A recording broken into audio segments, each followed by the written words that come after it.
अस्सलाम वालेकुम, मेरा नाम गौहर है और आप देख रहे हैं goharlogos.com। तो आज की क्लास में हम डिज़ाइन करने वाले हैं हैंग टैग को। हैंग टैग का तरीका जो होता है वो बाकी जो टैग डिज़ाइंस हैं उससे थोड़ा सा अलग होता है। इसमें जो है हमारे पास डबल साइडेड हैंग टैग्स भी आते हैं और सिंगल साइडेड भी आते हैं। तो वो आपने क्लाइंट की रिक्वायरमेंट्स को देख कर जो है उसको डिज़ाइन करना होता है। तो आइए सीखते हैं कि हम किस तरह हैंग टैग को डिज़ाइन करते हैं।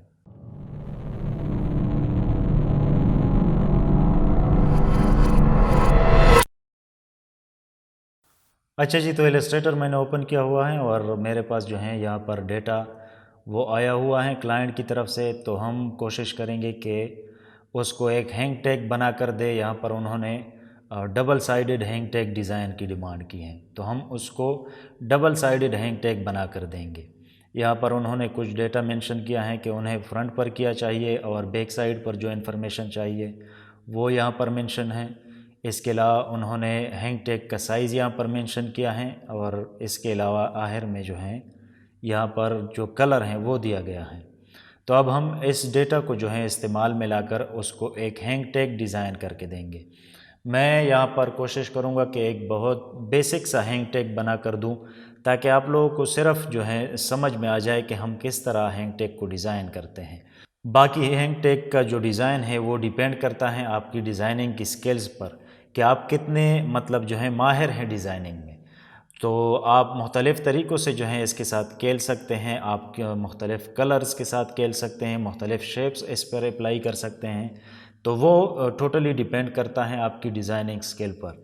लेकिन यहाँ पर मैं कोशिश करूँगा कि एक बहुत बेसिक सा हैंग टैग उसको बना कर दूँ ताकि जो भी कॉन्सेप्ट्स हैं वो यहाँ पर क्लियर हो जाए। तो मैं कोशिश करूँगा यहाँ पर कि जो साइज़ यहाँ पर मेंशन है, एक तो ये बात समझ लें कि जो भी हैंग टैग्स होते हैं उसका कोई स्टैंडर्ड साइज़ हमारे पास नहीं होता। मतलब मुख्तलिफ़ ब्रांड्स के मुख्तलिफ़ साइज़ के टैग्स आते हैं। तो आपने क्लाइंट से जो है हैंग टैग की साइज़ वो मालूम करनी होती है कि उसको किस साइज़ का हैंग टैग चाहिए। अगर वो आपको कह दे कि मुझे बिल्कुल वो स्टैंडर्ड साइज़ का टैग बना कर दे, तो इस तरह कोई ख़ास स्टैंडर्ड साइज़ हमारे पास है नहीं। लेकिन जब हम स्टैंडर्ड साइज़ लेते भी हैं तो हम यूजुअली इसको 2/3.5 लेते हैं या फिर आप इसको 2/4 भी ले सकते हैं। तो इसको आप स्टैंडर्ड समझ लें क्योंकि ज़्यादातर हैंग टैग्स इसमें आते हैं। लेकिन फिर भी ये जो हैं एक जो है स्पेसिफ़िक साइज़ नहीं है इसके लिए, क्योंकि हैंग टैग्स मुख्तलिफ़ साइज़ के आ सकते हैं। तो हम यहाँ पर क्या करेंगे कि हम बिल्कुल इस साइज़ के बराबर आर्टबोर्ड यहाँ पर क्रिएट करेंगे।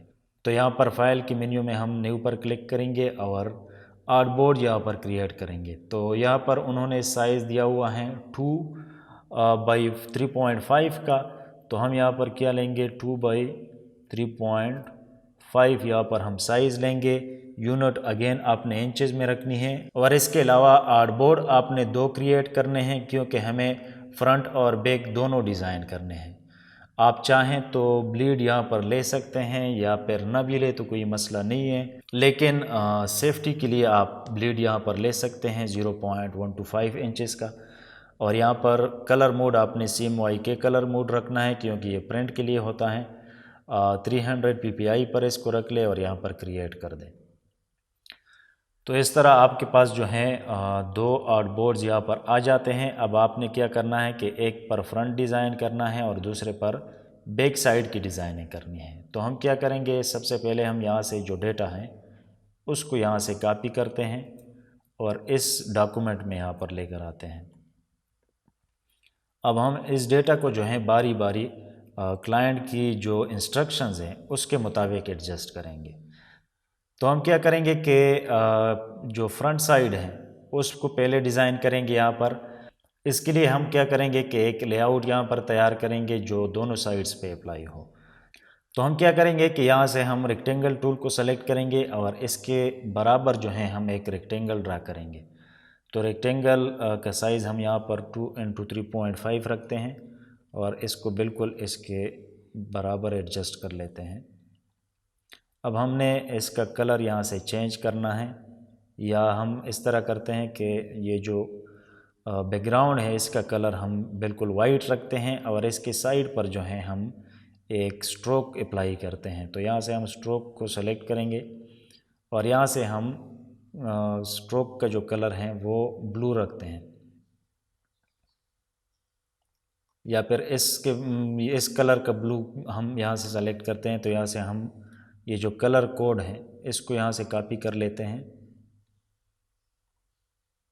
और यहाँ पर जो हमने स्ट्रोक लिया है उसको यही कलर कोड दे देते हैं। अब हमने ये जो स्ट्रोक हैं इसकी साइज़ बढ़ा देनी है यहाँ से, और स्ट्रोक को हम यहाँ से क्या करेंगे, इनसाइड पे रखेंगे ताकि ये जो बिल्कुल यहाँ पर अंदर की तरफ रहे। तो अब हमने एक बेसिक लेआउट इसका ड्रा कर दिया है। अब यहाँ से हम क्या करेंगे कि इसके ऊपर जो डेटा है या स्ट्रोक का साइज़ यहाँ से हम थोड़ा सा कम करते हैं, इसको 6 पर रखते हैं इसको। अब हम यहाँ से जो फ्रंट है उसको डिज़ाइन करेंगे। तो फ्रंट पर हमने पहले यहाँ पर लोगो को लेकर आना है और इसको जो है हमने ब्रिंग टू फ्रंट कर देना है। तो ये लोगो हमने यहाँ पर इसको एडजस्ट कर दिया है। अब इसके साथ हम इसका जो वेबसाइट है उसको हम यहाँ पर एडजस्ट करेंगे, इसको भी ब्रिंग टू फ्रंट कर देते हैं और इसका फ़ॉन्ट यहाँ से हम यूज़ करेंगे इसके लिए गौतम। तो गौतम का फ़ॉन्ट यहाँ पर हम ले लेते हैं। इसके लिए पहले हम रफ सा इसका स्केच ड्रा करते हैं, उसके बाद हम इसकी एडजस्टमेंट करेंगे। तो ये फ्रंट पर आप एडजस्ट कर दें इसको। इसके बाद हम आते हैं बैक की तरफ। तो बैक पर यहाँ पर उन्होंने एक टैगलाइन मेंशन किया है, लुक गुड परफॉर्म बेटर। तो हम क्या करेंगे, यहाँ से ये जो टैगलाइन है इसको यहाँ से हम कॉपी कर लेते हैं और यहाँ पर हम इसको पेस्ट कर देते हैं।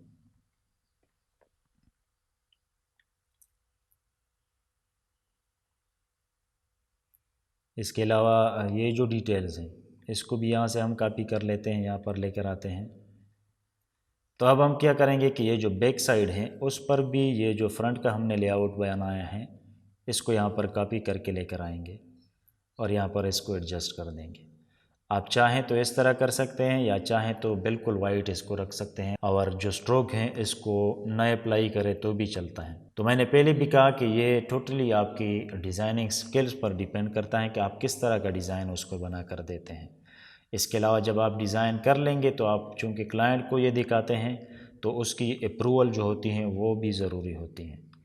तो यहाँ पर हमने टेक्स्ट वो लेकर आ गए हैं, इसको हम यहाँ से सेंड टू बैक कर देते हैं ताकि ये जो टेक्स्ट है हमारे पास फ्रंट पर आ जाए। आप चाहें तो इन दोनों को फ़िलहाल सेलेक्ट कर दें और यहाँ से Ctrl+2 के साथ इनको लॉक कर दें ताकि ये हमें डिस्टर्ब ना करें। अब हम यहाँ पर पहले फ्रंट साइड की वो एडजस्टमेंट करते हैं। आप चाहें तो टेक्स्ट का कलर जो है उसको ब्लैक रख ले या फिर यहाँ से उसको आप इस कलर में भी रख सकते हैं। तो हम यहाँ पर यही कलर दे देते हैं इसको और यहाँ से हम क्या करेंगे कि ये जो वेबसाइट का डेटा है इसके नीचे हम यहाँ पर एक बैकग्राउंड ऐड कर देते हैं और इसको हम सेंड टू बैक करेंगे। यहाँ से सेंड बैकवर्ड कर देते हैं, फिर से कर दें। तो जो टेक्स्ट है इसका कलर हम यहाँ से वाइट रख लेते हैं।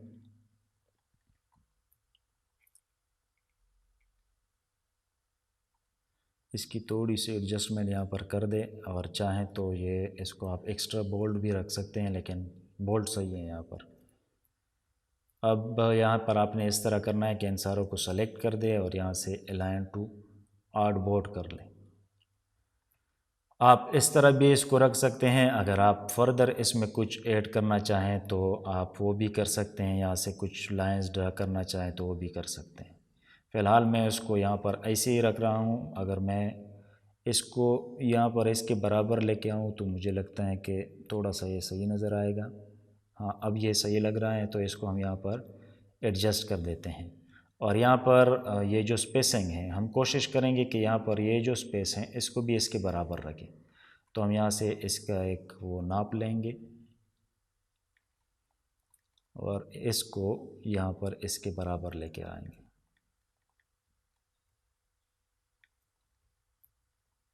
इसको यहाँ से हम डिलीट कर देते हैं और ये जो टेक्स्ट हैं इसको हम यहाँ पर एडजस्ट कर सकते हैं अब। तो ये हमारे पास जो है फ्रंट साइड उसका वो रेडी हो चुका है।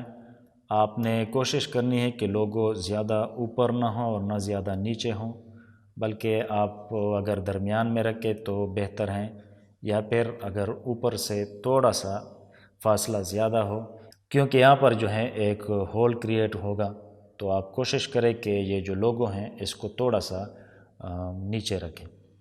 इसके बाद हम जो बैक साइड है उसको यहाँ से हम डिज़ाइन करते हैं। तो ये जो टैग लाइन है हम कोशिश करेंगे कि इसको हम इस तरह रखें और यहाँ से पैराग्राफ से इसकी अलाइनमेंट जो है वो सेंटर अलाइन कर दें, और इसका टेक्स्ट जो है इसको हम बढ़ाएंगे भी, और यहाँ से अगर हम एक डिफरेंट फ़ॉन्ट इस पर अप्लाई करें तो बेहतर होगा। कोई भी ऐसा फ़ॉन्ट जो विजिबल हो सही तरह से, तो वो इस पर हम अप्लाई कर सकते हैं। यहाँ से हम ये फ़ॉन्ट इसको सेलेक्ट कर लेते हैं और यहाँ पर इसको रख लेते हैं। तो आपने ये जो टेक्स्ट हैं इसको आप बिल्कुल सेंटर पे रखें तो सही है। और नीचे ये जो दो लाइंस हैं, founded in New York, crafted in LA, आप इसको यहाँ पर रखेंगे।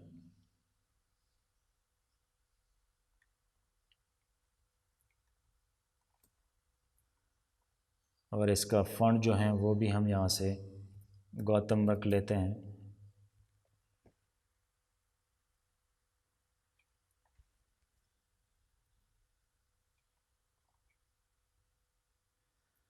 तो इस तरह जो है आपका हैंग टैग वो लेआउट इसका रेडी हो जाता है। जब भी आप इनिशियल लेआउट क्रिएट कर लेते हैं तो आपने फिर क्लाइंट को वो दिखाना होता है, ताकि क्लाइंट का जब अप्रूवल आ जाए उसके बाद आप उसको फाइनलाइज करेंगे। तो हम यहाँ पर क्या करते हैं कि ये जो टेक्स्ट हैं इसको आउटलाइन मोड में कन्वर्ट कर लेते हैं। इसका थोड़ा सा फासला हम कम कर देते हैं और यहाँ से इसको भी आउटलाइन मोड में कन्वर्ट कर लेते हैं। ये जो टेक्स्ट हैं इसको भी आउटलाइन कर दें और इन दोनों को जो है अब सेंटर अलाइन कर दें। यहाँ पर हम इसको ग्रुप कर लेते हैं। अब दोनों को जो है यहाँ से फिर अलाइनमेंट इसकी सेट कर दें और यहाँ से इनको ग्रुप कर दें। अब मैंने पहले भी बताया कि आप चाहें तो इसको बिल्कुल सेंटर पे रख सकते हैं यहाँ पर, लेकिन यूजुअली मैं प्रेफर करता हूँ कि चूँकि यहाँ पर होल क्रिएट होता है तो मैं इसको थोड़ा सा ऊपर से फासला ज़्यादा दे देता हूँ। और ये जो हैं इसको बिल्कुल आप सेंटर पे रख सकते हैं। और ये जो टेक्स्ट हैं आप चाहें तो इस टेक्स्ट को यहाँ पर भी रख सकते हैं, लेकिन मैं यूजुअली प्रेफर करता हूँ कि ये जो पार्ट हैं ये अलग हो और ये अलग हो। तो यहाँ पर ऑब्वियसली जो हैंग टैग का साइज़ होता है वो बड़ा होता है, तो आपके पास वाइट स्पेस यहाँ पर ज़्यादा आएगा। तो यहाँ पर आपने नेक टैग की तरह इसकी टेंशन नहीं लेनी, क्योंकि इसका साइज़ बड़ा होता है। तो आप जितना आपसे हो सके आपने टेक्स्ट को एडजस्ट करना है और बाकी का जो स्पेस रहता है उसको वैसे ही रहने दें। तो ये हमारे पास एक हैंग टैग का लेआउट यहाँ पर रेडी है। आप चाहें तो इन दोनों को अब यहाँ से अनलॉक कर दें Ctrl+Alt और 2 के साथ, और इसको यहाँ से आप ग्रुप कर दें। इस पार्ट को भी यहाँ से आप ग्रुप कर दें। उसके बाद आप क्या करेंगे कि जब आपका हैंग टैग तैयार हो जाए तो आपने इसको जो है एक खूबसूरत से मौक़अप पर प्रेजेंट करना होता है और क्लाइंट को दिखाना होता है। तो इसके लिए मैं यहाँ पर अब इसको प्रेजेंट करने वाला हूँ। मेरे पास एक मौक़अप यहाँ पर पड़ा हुआ है यहाँ पर। तो अगर आपके पास बिल्कुल इस साइज़ का मौक़अप अवेलेबल हो तो आप सिंपली इन सारों को यहाँ से सेलेक्ट करके ग्रुप करेंगे और वहाँ पर पेस्ट करेंगे। लेकिन मेरे पास जो मौक़अप हैं उसका साइज़ इससे थोड़ा बड़ा है, तो मैं यहाँ पर इस तरह करूँगा कि ये जो बैकग्राउंड है इसको मैं पहले यहाँ से कॉपी करूँगा और यहाँ पर आकर फ्रंट पर इसको पेस्ट करूँगा।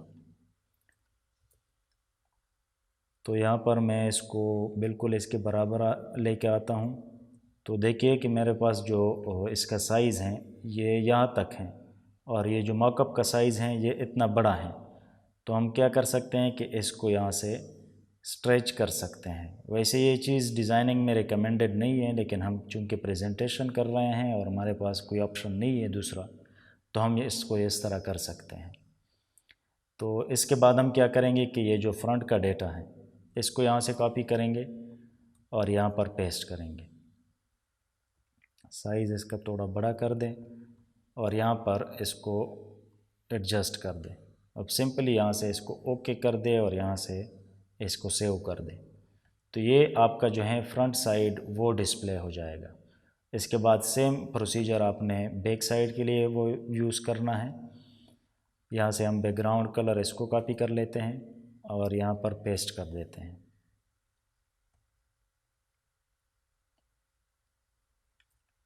यहाँ से इसको स्ट्रेच करें थोड़ा सा ताकि ये बिल्कुल इसके बराबर आ जाए।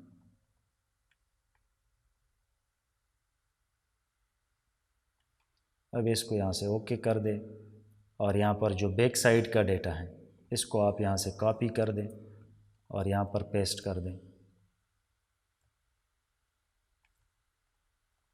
अब जो दूसरा वो डेटा है वो भी यहाँ से कॉपी कर दें और इसको यहाँ पर पेस्ट कर दें।